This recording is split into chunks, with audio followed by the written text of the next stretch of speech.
Ce jour est dédié pour la réfouachem à la guérison complète et rapide de Michael Ben David Bezrat Hashem. Donc on pose la question ici, pourquoi le monde orthodoxe ne fait-il pas des manifs, s'oppose au décret de la gauche? Alors je vais expliquer deux choses. Un, on ne peut pas faire grand-chose, ils ont la loi avec eux.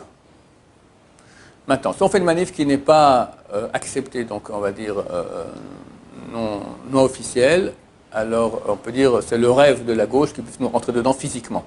D'accord? Et c'est très fort et très dangereux.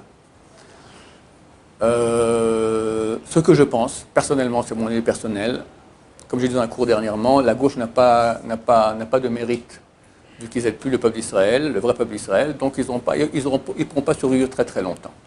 Comment? Il faut comprendre que le monde vit des choses.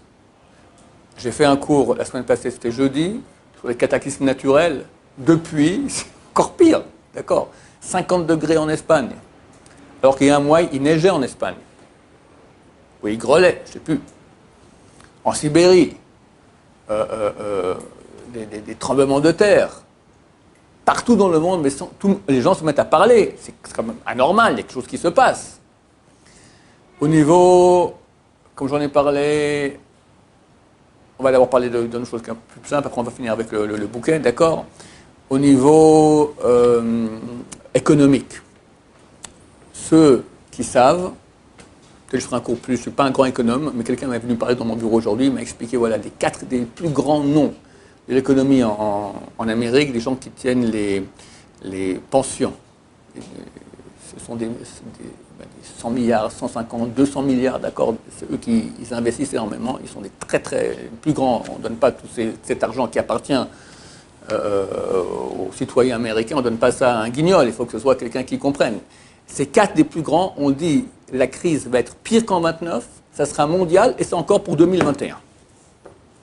Simplement on nous cache cela pour qu'il reste les gens recommencent. Si tout le monde retire l'argent qui est là-bas, la crise elle va encore plus vite. Donc il y a une crise économique qui se prépare. Et ici en Israël, la guerre avec l'Iran. C'est clair que c'est pour très bientôt, parce que si en septembre, Raïssi n'accepte pas les conditions du monde occidental pour l'atome, eh ben, il n'y a plus d'accord, et là c'est la guerre. Et c'est clair qu'il ne va pas accepter. Donc c'est la guerre. Alors si c'est la guerre, il faut comprendre qu'ici en Israël, qu'est-ce qui se passe? J'ai dit dans le cours précédent, je vais répéter bien. Je ne sais pas si on nous le dit, mais celui qui cherche un peu, il peut voir. Il y a beaucoup d'articles qui ont paru. Hezbollah, c'est la plateforme iranienne au nord d'Israël. Ils ont 150 000 missiles, des bons missiles, pas les missiles nuls comme il y a eu à Gaza. Et je ne sais plus combien, 4 000 missiles qu'ils ont tiré Gaza, d'accord, pendant 2 semaines, la moitié du pays, où presque tout a été immobilisé. 4 000 missiles, là je te parle de 150 000, des bons missiles. Alors tu as Kippat Barzel, dôme de fer, ok, mais combien tu as? Combien tu as? Alors les stratèges écrivent, on pense qu'ils pourront envoyer 3 000 missiles par jour, on pourra arrêter un tiers. Ok? Donc tu as 2 000 missiles qui tombent en Israël par jour. 2 000 missiles, c'est beaucoup. Alors à moins que Dieu fasse des miracles extraordinaires et tous tombent dans la campagne, Bezrat Hashem, mais à vue de nez, objectivement, sans Hashem, c'est pas comme ça. Qu'est-ce qui se passe ici en Israël? Eh bien, c'est fini. Tu n'as plus le même État. Tu comprends que l'Iran a dit, si on nous attaque, on rase Tel Aviv et Haïfa. Ce n'est pas des paroles en l'air. Ce n'est pas si difficile de raser Tel Aviv et Haïfa. Haïfa, là-bas, tu as les grands trucs pétrochimiques, un missile touche là-bas, c'est fini. Haïfa n'existe plus. Maintenant, les Iraniens sont très très bons en guerre cybernétique. Il faut prendre une chose de base, d'accord? Bien que la religion perse aujourd'hui est l'islam, ce n'est pas des Arabes, c'est même pas des Sémites. Noach, il avait 3 enfants, Shem, Ham, Yefet. De Shem sort Abraham. 10 générations plus tard, entre Noach, Noé et il y a 10 générations, tu as Abraham. D'Abraham sort Ishmaël, le monde arabe, et Yitzhak et Yaakov, le peuple d'Israël. La Perse s'appelle Tiras dans la Gemara, dans la Torah. Genèse, chapitre 10, là-bas, tu as toute la descendance de Noé. Tira, c'est le dernier des fils de Yefet. Yefet, c'est l'Occident. Là-bas, tu as l'Allemagne, tu as tous les pays occidentaux, tu as la Perse. La Perse, c'est un pays occidental. J'ai raconté souvent qu'en 1935, une délégation iranienne est allée voir Adolf Hitler, qui leur a montré qu'il venait de la même souche iranienne. On a demandé de changer le nom de Perse à Iran. Une dame m'a écrit d'Iran. Elle parle en français, elle m'a dit, oui, effectivement, sachez que en iranien antique, on appelle l'Iran Ariana Veja. Veja, c'est le pays. Ariana, c'est arien, d'accord? Donc c'est des Ariens, c'est pas des Arabes. C'est pas n'importe quoi.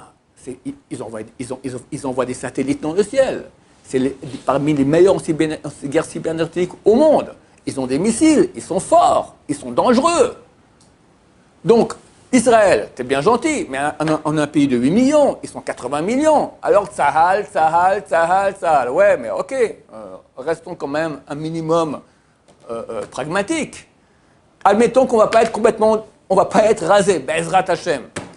Mais qu'il y aura ici, à Dieu ne plaise, des dégâts importants, mais c'est évident.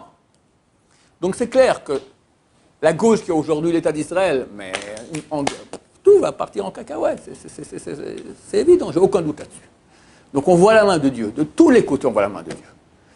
Maintenant, je répète les choses que j'ai dit dans le dernier cours, c'est écrit que la 7e année, on rentre dans 20, on est quoi le 7, dans 22 jours, d'accord? Comptons dès ce soir, 22 jours, on rentre dans la 7e année. C'est marqué dans la Gemara, à 2 endroits, 7e année, c'est la guerre. Bon, alors, si tu lis maintenant les textes, comment il s'appelle, Benny Gantz, le chef du ministre de la Sécurité, il a dit le 4 août, il a dit, dans 10 semaines, l'Iran aura la bombe atomique. Alors, qu'est-ce qu'on fait? Toi, tu es le dirigeant d'Israël maintenant. Ou tu laisses, tu dis, je peux pas, si j'attaque l'Iran, je suis fichu parce qu'il y a Hezbollah, et c'est très très grave pour Israël. Bon, je fais rien. Tu fais rien. Dans 10 semaines, ils ont la bombe atomique. Quelques temps plus tard, ils ont déjà le missile pour l'envoyer. Qu'est-ce que tu fais? Il faut choisir. Ou la bombe atomique, ou Hezbollah. Qu'est-ce que tu choisis? Hezbollah. On préfère aller détruire la bombe atomique et pas Hezbollah. Donc il y aura Hezbollah. Donc ça veut dire que toute la réalité ici, physique en Israël, elle change.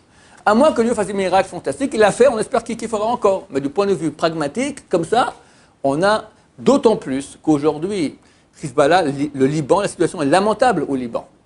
Donc, ça peut être une bonne raison pour Hezbollah d'attaquer. Comme ça, ils font un comment on appelle ça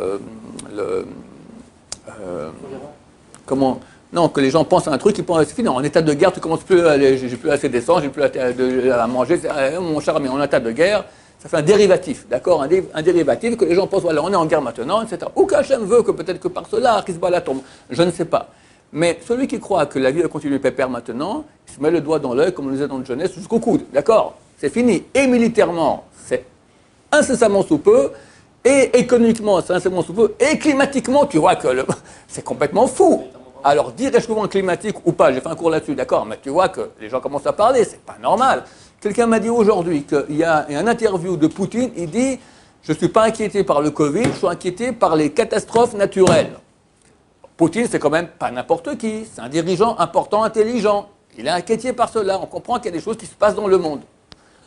Donc, à mon avis, la gauche n'a pas longtemps à vivre. À nous, Bezrat Hashem, de faire une grande chouva, parce que ça y est. Alors, c'est marqué 7e année guerre.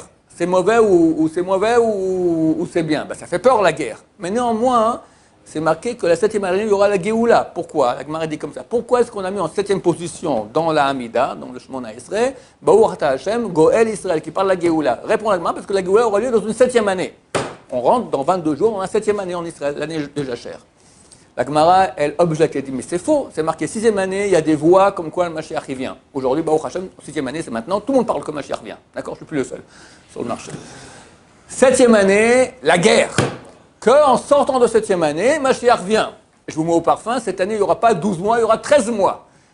Il y a 13 mois de guerre à tenir. Je ne sais pas si il y aura la guerre sans cesse, d'accord, Hashem Mishmor, que Dieu nous protège, qu'il n'y ait rien du tout.